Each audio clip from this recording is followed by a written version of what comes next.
ఈ వీడియోలో మనం డిస్కస్ చేసుకోబోయేది మలయాళంలో బ్లాక్ బస్టర్ అయిన లూసిఫర్ సినిమా గురించి. సో గైస్, వీడియోలోకి వెళ్ళే ముందు మీరు కనుక మా ఛానల్ని ఇంకా సబ్స్క్రైబ్ చేసుకున్నట్లయితే సబ్స్క్రైబ్ చేసుకొని పక్కనే ఉన్న గంట సింబల్ ప్రెస్ చేయడం మాత్రం మర్చిపోకండి. స్టోరీలోకి వెళ్తే స్టేట్ సీఎం అయిన పీకే రామదాస్ చనిపోవడంతో రాష్ట్రమంతా జనం అల్లర్లు చేస్తుంటారు. పీకే రామదాస్ చనిపోయాడు కాబట్టి నెక్స్ట్ సీఎం ఎవరు అనేది ఇప్పుడు బిగ్ క్వశ్చన్. ఈ పాయింట్ని మీడియా రిపోర్టర్ అయిన గోవర్ధన్ నరేట్ చేస్తాడు. నెక్స్ట్ సీఎం అవడానికి లైన్లో ఉన్నది 5 అని వాళ్ళ పేర్లను వారి స్వభావాలను లైవ్లో వ్యూవర్స్కి ఎక్స్ప్లెయిన్ చేస్తుంటాడు ఈ గోవర్ధన్. మొదటి వ్యక్తి పీకే రామదాస్ ఏకైక కుమార్తె ప్రియదర్శిని. తనకి పాలిటిక్స్లో పెద్దగా అనుభవం లేదు. రెండో వ్యక్తి ప్రియదర్శిని సెకండ్ హస్బెండ్ బాబీ అని పిలువబడే విమల్ నాయుడు. 7 ఏళ్ల క్రితం అనుమానాస్పద రీతిలో ప్రియదర్శిని మొదటి భర్త ఐటీ కంపెనీ ఓనర్ అయిన జయదేవ్ దుబాయ్ యాక్సిడెంట్లో చనిపోతాడు. జయదేవ్ చనిపోయిన 1 ఇయర్ తర్వాత జాహ్నవి అనే 10 ఏళ్ళ కూతురున్న ప్రియదర్శిని బాబీని పెళ్లి చేసుకుంటుంది. నిజానికి ఈ బాబీ ఒక క్రిమినల్. ఈ బాబీ రియల్ ఎస్టేట్ మోసాలు, ఫేక్ ఫినాన్స్ కంపెనీలు, హవాలాలు చేస్తుంటాడు. ఈ బాబీ వచ్చిన తర్వాతే పీకే రామదాస్ పార్టీకి కొంత నెగిటివిటీ అనేది వచ్చింది. దీనికి సైమల్టేనియస్గా బాబీ ఒక మాఫియా డాన్తో డీల్ కుదుర్చుకుంటాడు. మూడో వ్యక్తి అమెరికాలో సెటిల్ అయిన పీకే రామదాస్ కొడుకు జతిన్ రామదాస్. బట్ ఇతనికి అంతగా ఛాన్స్ లేదు. నాలుగో వ్యక్తి ఐయుఎఫ్ పార్టీ పెద్ద మహేష్ వర్మ. నిజానికి సీఎం అవ్వడానికి ఎక్కువగా ఛాన్సెస్ ఉంది ఈ వర్మకే. అండ్ చివరిగా 5వ వ్యక్తి స్టీఫెన్ గొట్టుపల్లి. ఏదైనా చేయగలిగే ప్రజానాయకుడు, అపర మేధావి. హిందువులకి ఇతను మహిరావణుడు, ఇస్లాంలో ఇతన్ని ఎబ్లిస్ అంటారు. క్రిస్టియానిటీలో ఇతనికి ఒకే ఒక్క పేరుంది, అదే లూసిఫర్. అప్పుడే సీన్లోకి ఈ లూసిఫర్ అయిన స్టీఫెన్ ఎంటర్ అవుతాడు. పీకే రామదాస్ ఈ స్టీఫెన్ని మకటం లేని మహారాజుగా చూసుకునేవాడు. పీకే రామదాస్ చనిపోవడంతో పీకే రామదాస్ని చూడడానికి స్టీఫెన్ వెళ్తాడు. ప్రియా ఏమో స్టీఫెన్ ఇక్కడికి రాకూడదని వర్మకి చెబుతుంది. ఈ స్టీఫెన్కి పీకే రామదాస్కి మధ్య రిలేషన్ మరియు ప్రియాకి స్టీఫెన్ అంటే ఎందుకంత కోపం అనేది స్టోరీలోకి ముందుకెళ్లే కొద్దీ తెలుస్తుంది. స్టీఫెన్ రాకుండా ఉండాలని వర్మ, ఏసీపీ కలిసి ప్రైమ్ మినిస్టర్ గారి చాప్టర్ బయలుదేరిందని, ఆయన రావడానికి 1 గంట పడుతుందని, ఆ కారణంగా మెయిన్ రోడ్ని బ్లాక్ చేద్దామనుకుని స్టీఫెన్ వచ్చేసరికి మెయిన్ రోడ్ని బ్లాక్ చేస్తారు. అలా చేయడం వల్ల స్టీఫెన్ తిరిగి వెళ్ళిపోతాడు అని అనుకుంటారు. కానీ రోడ్ బ్లాక్ చేసిన దగ్గర నుంచి స్టీఫెన్ నడుచుకుంటూ వెళ్ళి మరీ పీకే రామదాస్ని చూస్తాడు. పీకే రామదాస్ కొడుకు జతిన్ రామదాస్ రాకపోవడంతో ప్రియానే పీకే రామదాస్కి అంత్యక్రియలు చేస్తుంది. అంతా పూర్తయిన తర్వాత నైట్ బాబీ ఇంటికి వస్తాడు. బాబీ జాహ్నవిని చిన్నప్పటి నుంచి సెక్షువల్గా అబ్యూజ్ చేస్తూ ఉంటాడు అండ్ డ్రగ్ని కూడా తనకి ఎడిక్ట్ చేస్తూ ఉంటాడు. కానీ ఈ విషయం ప్రియాకి తెలియదు. పీకే రామదాస్ చనిపోవడంతో ఈ సింపతిని క్యాష్ చేసుకొని బాబీ 1 సంవత్సరం ఉన్నా సరే ముందస్తు ఎన్నికలు తేవాలనుకుంటాడు. సీఎంగా పీకే రామదాస్ కొడుకు జతిన్ రామదాస్ని నిలబెట్టాలనుకుంటాడు. స్టీఫెన్ లాంటి నాయకుడు మనతో ఉంటే పార్టీకే బలం అని వర్మ బాబీని కలిసి స్టీఫెన్ పిలిచి మాట్లాడాలనుకుంటాడు. ఎలక్షన్స్ ముందుకు రావడంతో ఐయుఎఫ్ పార్టీకి ఫండ్స్ అవసరం.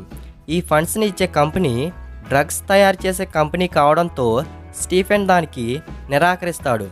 ఒకరోజు బాబీ ఎన్పీటీవీ ఓనర్ని కలిసి స్టీఫెన్కి అగైనెస్ట్గా ఒక ఫేక్ న్యూస్ని క్రియేట్ చేయాలని, అలా చేస్తే మీ ఎన్పీటీవీలో ఉన్న ఫైనాన్షియల్ ఇష్యూని సెటిల్ చేస్తానని అంటాడు. ఒకరోజు గవర్నమెంట్ సీల్ చేసిన ప్రాపర్టీ దగ్గరికి వచ్చిన వాళ్ళని స్టీఫెన్ చంపేస్తాడు. దీన్ని సీక్రెట్గా జోసెఫ్ చూస్తాడు. నిజానికి జోసెఫ్ స్టీఫెన్ కుడి భుజంలో ఉండే బాబీ వాళ్ళ ఇన్ఫార్మర్.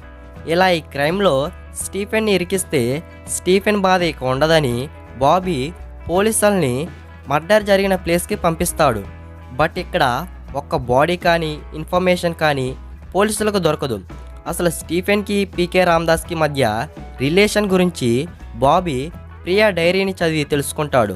స్టీఫెన్కి 10 ఏళ్ల వయసు ఉన్నప్పుడు స్టీఫెన్ వాళ్ళ అమ్మ చనిపోతుంది. పీకే రామదాస్ భార్య వద్దన్నా సరే వినకుండా పీకే రామదాస్ స్టీఫెన్ని వాళ్ళ ఇంట్లోనే 1 సంవత్సరం పాటు ఉంచుకుంటాడు. ప్రియా వాళ్ళ అమ్మ యతిన్ని కానీ చనిపోయాక స్టీఫెన్ ఇంట్లో ఉంటే నేను అన్నం తినను అని ప్రియా అంటుంది. అలా ప్రియా వల్ల పీకే రామదాస్ స్టీఫెన్ని తీసుకొని వేరే చోటుకి వెళ్తాడు. ఆ చోటు ఏంటనేది స్టోరీలో ముందుకెళ్ళే కొద్దీ తెలుస్తుంది. స్టీఫెన్ స్వతహాగా ఒక అనాథాశ్రమాన్ని ఏర్పాటు చేస్తాడు. ఆ ఆశ్రమంలో అనాథ పిల్లలతో పాటు హస్బెండ్స్ మోసం చేసిన అమ్మాయిలు, ప్రెగ్నెంట్ ఉమెన్స్ కూడా ఉంటారు. అలా ఆశ్రమంలో ఉండే అపర్ణ అనే అమ్మాయి డెలివరీ అయిన తర్వాత ఆశ్రమం నుండి వెళ్ళి వేరే చోట బ్రతుకుతాను అని స్టీఫెన్తో అంటుంది. స్టీఫెన్ ఆ అమ్మాయికి డబ్బులిచ్చి జోసెఫ్ని తను ఎక్కడ కావాలనుకుంటే అక్కడ డ్రాప్ చేయమంటాడు. ఇప్పుడే తెలుస్తుంది నిజానికి అపర్ణ భర్త జోసెఫేనని. అలా వాళ్ళు ఎన్పీటీవీ ఆఫీస్కి వెళ్ళి స్టీఫెన్ నన్ను ఆశ్రమంలో లైంగికంగా హింసించాడని, నా బిడ్డకి తండ్రి స్టీఫెనే అని అబద్ధం చెప్పి స్టీఫెన్పై కేసు పెడుతుంది. నిజానికి దీనికి కారణం బాబీనే. అలా పోలీసులు స్టీఫెన్ని అరెస్ట్ చేస్తారు. నిజానికి స్టీఫెన్ తలుచుకుంటే జైల్లో నుంచి తప్పించుకోవడం స్టీఫెన్కి చిటికెలో పని. కానీ స్టీఫెన్ మాత్రం తన మీద పడిన నింద పోయాకే జైలు నుండి బయటికి వెళ్ళాలనుకుంటాడు. అంతలో పీకే రామదాస్ కొడుకు జతిన్ రామదాస్ అమెరికా నుండి ఇండియాకి రావడంతో ఇంటర్వెల్ అవుతుంది. తరువాత జతిన్ రామదాస్ పీకే రామదాస్లా తయారయ్యి మీటింగ్కి వెళ్తాడు. జతిన్ రామదాస్ అచ్చం పీకే రామదాస్లా ఉండడంతో జనాలు అందరూ జతిన్ రామదాస్ని ఆదరించడం మొదలు పెడతారు. ఇంకో పక్క స్టీఫెన్ మనిషి జయ్యద్ మసూద్ బాబీ తెస్తున్న ఫండ్స్ 3 కన్సైన్మెంట్స్ని బ్లాస్ట్ చేసేస్తాడు. 7 రోజుల్లో స్టీఫెన్ గనుక జైలు నుంచి బయటకు రాకపోతే ఫండ్స్ ఇవ్వను అని జయ్యద్ మసూద్ బాబీకి వార్నింగ్ ఇస్తాడు. ఇక చేసేదేమీ లేక బాబీ స్టీఫెన్ని విడిపిద్దామని వర్మతో అంటాడు. కానీ వర్మ దీనికి ఒప్పుకోడు. జైల్లో ఉన్న వర్మ మనుషులతో స్టీఫెన్ని జైల్లోనే చంపేయాలనుకుంటాడు. కానీ స్టీఫెనే వాళ్ళని కొట్టిపడేస్తాడు. ఇక జుట్టు దొరకలేదు కాబట్టి కాళ్ళు పట్టుకుందామని వర్మ జైల్లో ఉన్న స్టీఫెన్ని కలిసి, నువ్వు నాతో చేతులు కలిపితే మన ఇద్దరం కలిసి బాబీని ఫినిష్ చేద్దాం అంటాడు. కానీ స్టీఫెన్ దానికి ఒప్పుకోడు. ఇక ఐయుఎఫ్ పార్టీకి ఫండ్స్ రావాలంటే బాబీకి ఉన్నది ఒకటే ఆప్షన్, జైలు నుండి స్టీఫెన్ని రిలీజ్ చేయడం. మళ్ళీ అపర్ణని ఎన్పీటీవీ ఆఫీస్కి తీసుకువెళ్ళి ఇంతకుముందు నేను చెప్పిందంత అబద్ధం అని, నిజానికి స్టీఫెన్ అన్నలాంటి వాడని చెప్పడంతో స్టీఫెన్ జైలు నుంచి రిలీజ్ అవుతాడు. ఇంకో పక్క ప్రియా కూతురు జాహ్నవి డ్రగ్స్ వల్ల అన్కాన్షియస్ అవడంతో ప్రియా జాహ్నవిని చూడడానికి హాస్పిటల్కి వెళ్తుంది. ఇలా జాహ్నవి నన్ను బాబీ సెక్షువల్గా అబ్యూస్ చేయడమే కాకుండా డ్రగ్స్కి ఎడిక్ట్ చేశాడని ప్రియాకి చెబుతుంది. ఇలా నిజం ప్రియాకి తెలియడంతో పీకే రామదాస్ని, నీ భర్త అయిన జయదేవ్ని కూడా నేనే చంపానని తన నిజస్వరూపాన్ని తానే బాబీ ప్రియాతో చెబుతాడు. ఈ విషయాన్ని గనక జతిన్కైనా వర్మకైనా చెబితే జాహ్నవి డ్రగ్ డీలర్స్తో మాట్లాడిన కాల్ రికార్డ్స్ని పోలీసులకి ఇస్తానని ప్రియాకి బాబీ వార్నింగ్ ఇస్తాడు. ఇదే టైంలో ఒకప్పుడు తన తండ్రి పీకే రామదాస్ చెప్పిన మాటలు ప్రియాకి గుర్తొస్తాయి. ఏదో ఒకరోజు నీ చుట్టూ ఉన్నవాళ్ళు మోసగాళ్ళని నీకు తెలిసినప్పుడు మీ నాన్న లేకుంటే నిన్ను ఆదుకోగలిగిన వాడు ఒకే ఒక్కడుంటాడు, అతడే స్టీఫెన్. నిజంగా సినిమా మొత్తంలో గూస్ బాంబ్స్ స్టఫ్ ఇచ్చే సీన్ ఇదే. అదే టైంలో స్టీఫెన్ రిలీజ్ అవుతాడు. అలా ప్రియా స్టీఫెన్కి ఫోన్ చేసి ఒకసారి కలవాలని అంటుంది. అలా ఒకరోజు స్టీఫెన్ ప్రియాని కలిసి జరిగిందంతా చెబుతుంది. అలాగే ప్రియాని బెదిరించిన ఏసీపీ గురించి కూడా ప్రియా స్టీఫెన్కి చెబుతుంది. తర్వాతి రోజు స్టీఫెన్ తనని చిన్నప్పుడు పెంచిన చర్చి ఫాదర్ని కలిసి, స్టీఫెన్ నేను మిమ్మల్ని మళ్ళీ కలవలేకపోవచ్చు, అందుకనే చివరిగా చూడడానికి వచ్చాను అని ఫాదర్తో అంటాడు. ఫాదర్ స్టీఫెన్ని ఇంతకు ముందెప్పుడు అడగని ఒక ప్రశ్న నిన్ను అడుగుతాను, దానికి సమాధానం చెబుతావా అంటాడు. ఏంటి అది అని స్టీఫెన్ అంటాడు. 15 సంవత్సరాలు వయసున్నప్పుడు నా దగ్గర నుండి వెళ్ళిన నువ్వు ఆపై 26 సంవత్సరాలు ఎక్కడున్నావు అని అడుగుతాడు. దానికి స్టీఫెన్ ఇలా అంటాడు, నేను కూడా మిమ్మల్ని ఇంతకు ముందెప్పుడు అడగని ఒక ప్రశ్న అడుగుతాను, పీకే రామదాస్ నిజంగా నా తండ్రేనా కాదని. ఈ ప్రశ్నకు కనుక మీరు సమాధానం చెప్తే నేను కూడా మీ ప్రశ్నకు సమాధానం చెప్తానని స్టీఫెన్ అంటాడు.